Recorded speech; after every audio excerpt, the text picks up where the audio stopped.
it's David Miller here, and today we're going to talk about Gmail organization. Ultimately, everything can be filed under miscellaneous. So Gmail is all about organization. Organization is structure, and the better the structure, the better the function. So let's look at the function and the structure here. You'll see that we have the inbox, of which 95 items I've not read. There's start items and there's important items.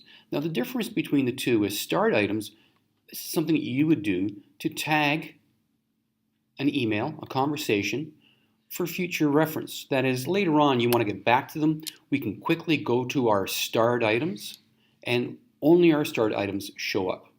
If we no longer need to feel that these are items we need to look at, we take away the start and you can see they've gone back to the inbox only. Gmail also does something for us, which is kind of neat. It tags things as important. Now they're tagged as important based on the content, based on who's been sending the email, and based on your sending email back to them.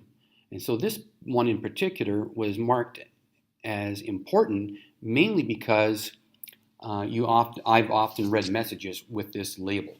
So starting with the word teachers, I get a lot of messages like that, so that label makes it important. Google does that all by itself.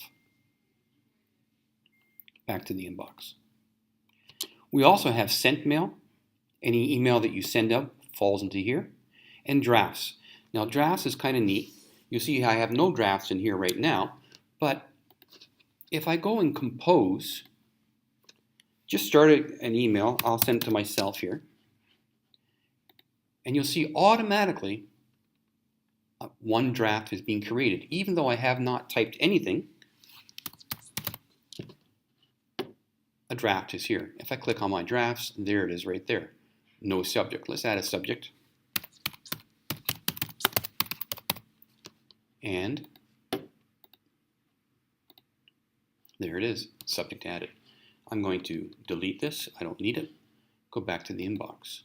So this is how Google automatically structures your mail. Down below you'll also see more. Under more you'll see chats, we won't get into that today. All mail, that means every piece of mail you've got, including stuff that's in your sent items, stuff that's important, stuff that's in spam, and stuff that's in the trash is in the all mail. Let's click on the all mail to see what's in here, and you'll see there's everything is in here. Spam, I don't have any, and trash, I've got a couple of things. To remove stuff from the trash is automatic. As soon as something that's been in the trash for a month, it's automatically permanently deleted. Or we can do it quickly by selecting the one that we really want to get rid of right now and click on delete forever. So that's how Google organizes your email. So you might think of these items on the side here, inbox, start, important, sent mail, drafts, etc. You might think of those as being folders, but in fact they're not folders. What they are labels. And basically Google attaches a label to every email. That way we can find things by the label. So what's the advantage of a label versus a folder? Well, email can have multiple labels, but can only have one folder. You can put an item into only one thing, such as a folder, but you can say, well, I'm going to label this car, and it's a fast car, it's a red car, it is a four-wheel drive car. So you can label things or label email with various labels. For example, you might decide to have a label called school, in fact, maybe even a sub-label called early childhood education or elementary, or another label called expenses. So let's see how this works. Here's an email I sent out last week, and what I want to do is file it away so I can get back to it very quickly. So I've got 3 labels I want to apply to it, and here we go. Step 1, go up to the label icon, create a new label. Now this is a tutorial, so I'm going to label it tutorial. Also, it's a resource, so I'm going to label this resource.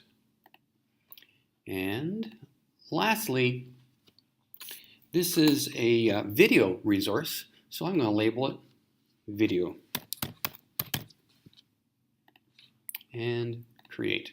There we go. We have now got 3 labels for this particular email. If I've got other resources, I can label them as resources. If I have other videos, I can label them as videos.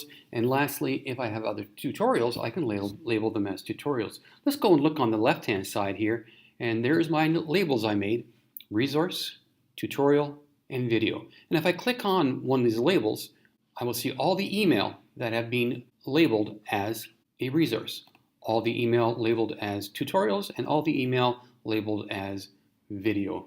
Now, it might be that I don't want this email to exist in my inbox. In fact, I probably do not want to keep any email in my inbox unless it's new. So I want to get rid of this from my inbox. And what I can do is choose this icon and move this particular email to any other label. So I'm going to move it into tutorials. Now, it's no longer in my inbox. It's in video, it's in tutorials, and it's in resources. Now, if I want to, I can move this back to the inbox.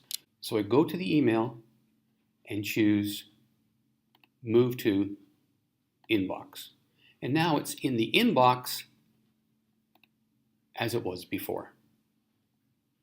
You see right here, it's also a resource, it's also a tutorial, and it's also a video. So that is how we should organize our Gmail. Once it's organized, it's going to be much easier to find things. And that is what we're going to do next, finding things in Gmail.